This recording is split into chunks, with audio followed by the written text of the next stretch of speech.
और संसाधन के प्रकार समझ गया ना। तो उपलब्धता के आधार पर संसाधन दो प्रकार के होते हैं। कितना प्रकार के होते हैं? दो प्रकार के होते हैं। एक होता है सर्वव्यापक संसाधन, एक होता है स्थानिक संसाधन। सर्वव्यापक संसाधन का मतलब होता है कि सभी जगह जो उपलब्ध हो, वैसे संसाधन जो सभी जगह उपलब्ध हो उसे हम क्या बोलेंगे? सर्वव्यापक है। जैसे वायु, मृदा सब जगह उपलब्ध है कि नहीं? जैसे स्थानिक संसाधन, वैसे संसाधन जो कुछ ही निश्चित स्थानों पे या क्षेत्रों में पाए जाते हैं उसको क्या बोलेंगे? स्थानिक संसाधन। जैसे छोटा नागपुर के कोयला, कोडरमा का अबड़क, जादूगोड़ा का यूरेनियम, अंकलेश्वर का पेट्रोलियम। तो ये स्थानिक संसाधन किसी क्षेत्र में पाया जाएगा, ठीक है ना, सभी जगह नहीं पाया जाता है, ठीक है ना। संसाधन के प्रकार समझे ना। उत्पत्ति के दृष्टि से संसाधन कितने प्रकार के होते हैं? दो प्रकार। एक होता है जैव संसाधन, एक क्या होता है? अजैव संसाधन। जैव संसाधन किसे कहते हैं? प्राकृतिक में उपलब्ध सभी सजीव, प्राकृतिक में जितना भी उपलब्ध है सभी सजीव पदार्थ क्या कहलाता है? जैव संसाधन। जैसे पेड़ पौधा, जीव जंतु, ये सब क्या है? जैव संसाधन। अजैव संसाधन क्या है? प्राकृतिक में उपलब्ध सभी निर्जीव वस्तुएं अजैव संसाधन कहलाता है। जैसे चट्टान, खनिज, भवन, रेलवे लाइन, सड़क, ये सब क्या है? अजैव संसाधन।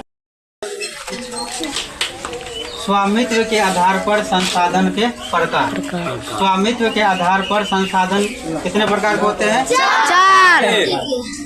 निजी संसाधन, सार्वजनिक संसाधन, राष्ट्रीय संसाधन, अंतर्राष्ट्रीय संसाधन।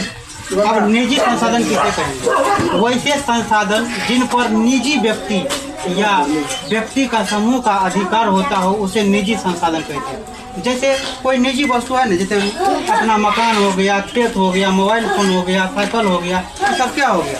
निजी संसाधन। इसका उपयोग मेरी इजाजत के बिना दूसरा उपयोग नहीं कर सकता है। ये मार्कर है तो गाँव के सभी लोग यूज करेगा नहीं, क्योंकि ये क्या है? निजी वस्तु है, हमने खरीदा है तो ये निजी वस्तु है, इसीलिए इसको क्या बोलेंगे?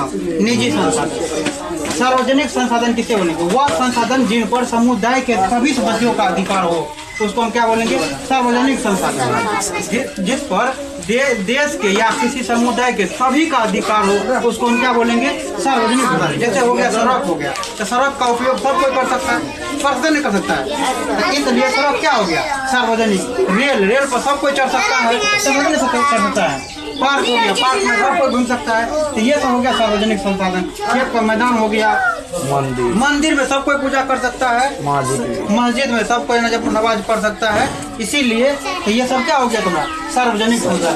राष्ट्रीय संसाधन किसे कहेंगे? वे संसाधन जो किसी देश की राजनीतिक सीमा के अंदर हो, उस संसाधन को उस देश का राष्ट्रीय संसाधन कहेंगे। समझ गया ना।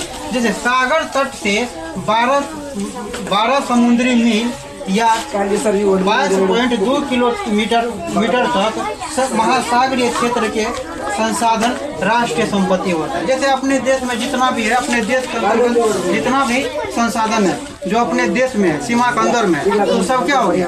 राष्ट्रीय संसाधन। क्या हो? राष्ट्रीय संसाधन हो गया। अंतर्राष्ट्रीय संसाधन किसको बोलेंगे?